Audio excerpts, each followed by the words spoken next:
더불어민주당 소속 구의원 황수진 2014년 문을 열었습니다. 그런데 법인 대표가 실제 근무하지 않는 가족을 이름으로 최소 7천만 원의 보조금을 받은 사실이 드러났습니다. 보조금 횡령을 저질러 폐쇄될 처지에 놓여 있습니다. 현재 해당 어린이집에는 32명의 원생들이 다니고 있습니다. 일단 법원 가처분 신청으로 잠시나마 운영을 더 지속하고 있으나 행정처분이 내려지면 폐쇄는 불가피하고 사후 대책이 불투명하여 부모들의 속이 시커멓게 타들어가고 있습니다. 그럼 32명의 이 어린이집의 아이들은 도대체 어디로 가야 하는 것일까요? 현행법상 1,000만 원 이상 횡령하면 어린이집은 문을 닫아야 합니다. 대표는 폐쇄 처분을 취소해달라는 소송을 냈지만 내년 2월 어린이집이 없어질 수도 있습니다. 해당 어린이집의 부모들은 초조한 마음으로 5월부터 구청 담당 지역과에 문의하였지만 절대 폐지는 안 될 것이란 답변을 받았다고 합니다. 그래놓고서 이제 와서는 행정처분에 대한 발빼기식 발언과 명확한 설명조차 해주지 않았고 시간이 지나갈수록 부모들은 더 초조한 마음만 더해졌다고 합니다. 최근 구의 답변은 12월 16일 원심 결과가 나오니 그때 다시 논의하자고 반복적인 시간 끌기만 하고 있을 뿐 다른 실질적인 대안은 제시하지 않았다고 합니다.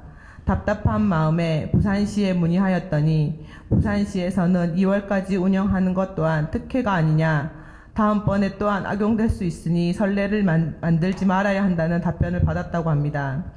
구에서는 비장애와 함께 다니는 통합 어린이집을 이야기하지만 그마저 대안이 되기 힘듭니다. 여기에 등원하는 아이들은 이미 통합 어린이집에 원서를 넣었었고 선정되지 못한 아이들이 모여서 오게 된 것이 여기 장애아동 전문 어린이집이라고 합니다. 통합 어린이집에 다니는 아동들은 대체로 경증의 아동들이 많습니다만 장애아동 전문 어린이집은 대부분 중증 이상의 아동들입니다. 이런 상태조차 점검하지 않은 채 통합 어린이집 원장과의 간담회를 열어 나눠 가지시기 논의를 하였다고 합니다. 이것 또한 행정감사 때 간담회를 열어 논의하였다고 자랑스럽게 구청에서 이야기를 하는데 정말 화가 나서 참을 수가 없었습니다. 그러니 통합 어린이집도 대안이 될 수 없습니다. 처음 부모들에게 제안한 건 다른 구의 전문 어린이집으로 옮기자는 것이었습니다. 다른 구에 있는 어린이집에 다니는 게 대안이 될 수 있을지 제가 거리를 측정해 보았습니다. 구가 달라지기 때문에 차로 이동해야 하는데 길게는 집에서 1시간 거리를 다녀야 합니다. 장애아는 접근성이 열악하고 이동이 불편하여 교육기관을 이용하는 데 있어 많은 어려움이 있습니다. 장애인 차별금지 및 권리구제 등에 관한 법률 제14조와 동행시행법 제8조를 보면 장애인의 교육활동에 불이익이 없도록 하고 통합과 관련된 교통편의를 제공해야 한다라고 명시되어 있습니다. 그렇다면 이 32명의 아동들을 모두 차량으로 그 멀리까지 등하원이 가능할까요? 그 타구의 장애아동 전문 어린이집에서는 다른 구, 저희 사상구까지 차량을 태워주는 것이 가능할까요? 이것 또한 현실적인 대안이 될 수 없습니다. 부모들은 국공립 전문 어린이집을 마련해 달라고 요구하였고 안되면 폐원한 어린이집이나 유치원을 활용하자는 제안도 하였습니다. 여러 가지 제안을 제시했지만 늘 같은 답을 들어야만 하였다고 합니다.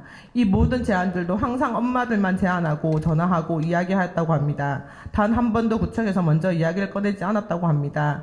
왜 이런 고민은 학부모만 해야 하는 것인지 부모들은 따져 묻고 싶다고 하였습니다. 과연 구에서와 시에서는 무엇을 하고 있는 것인지 궁금합니다. 도대체 왜 이렇게 방치하고 우리 아이들을 내버려두고 있는 것입니까?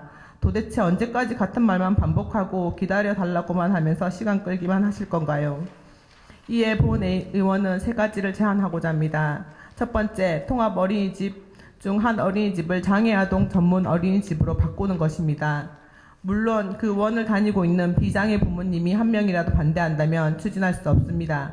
하지만 같은 부모의 입장과 상황이라면 그 부모로서의 마음으로 전원하여 줄 것이라고 생각합니다. 안 된다면 간절하게 한 분 한 분 설득해 보려고 하는 노력이라도 해야 된다고 생각합니다. 두 번째는 폐원 어린이집이나 유치원을 인허가를 받아 장애아동 전문 어린이집으로 개원하는 것을 제안합니다. 출생률이 급감하면서 문을 닫는 어린이집이 속출하고 있습니다. 때문에 다른 지방자치단체에서는 폐원 어린이집의 시설과 인적 자원을 활용하기 위한 시도가 이루어지고 있습니다. 어린이집은 소방안전과 재해대비시설, CCTV 등을 갖춰야 하는 인허가 시설입니다. 이렇게 까다로운 절차를 거쳐 어렵게 마련된 보육시설들을 활용하는 것이 경제적으로도 손실 없는 방법이라고 생각합니다. 세 번째는 이 시설이 구로 다시 귀속되었을 때 다른 법인에서 위탁을 받아 운영해 나가는 것입니다. 이번 사건으로 많은 상처를 받은 부모들에게 제대로 된 위탁업체를 공정하게 다시 심사하여 위탁함으로써 다시 운영해 나가는 것 또한 부모들이 간절하게 원하고 있는 것입니다. 정말 그런 보여주기식 간담회가 아닌 정말 제대로 된 대안을 마련해야 된다고 생각합니다. 부모들은 우리에게 처음부터 선택지가 없었고 지금도 없다고 눈물로 호소하고 있습니다. 여러 많은 비장애 아동들을 선택이란 걸 할 수 있지만 여긴 그렇지 않습니다. 하나의 선택밖에 없는 것입니다. 이들은 언제까지 외로운 싸움을 해야 할까요? 이 아이들은 앞으로 어디에 있게 될까요? 부모들은 그 아이들을 바라보면서 앞으로 얼마나 더 많은 눈물을 흘려야 할까요? 정말 아이 키우기 좋은 사상에서 우리 아이들을 키우고 있는 것일까요? 32명의 장애 아동조차 해결하지 못하는 지금의 사상에서 조금이라도 바르게 커갈 우리 아이들의 미래를 생각한다면 제대로 된 대안을 마련해야 할 것입니다. 이 아이들이 정말 한 명도 사상을 떠나지 않고 함께 키워갈 수 있기를 바라며 현실적인 제도와 대안을 촉구하면서 발언을 마치고자 합니다. 감사합니다.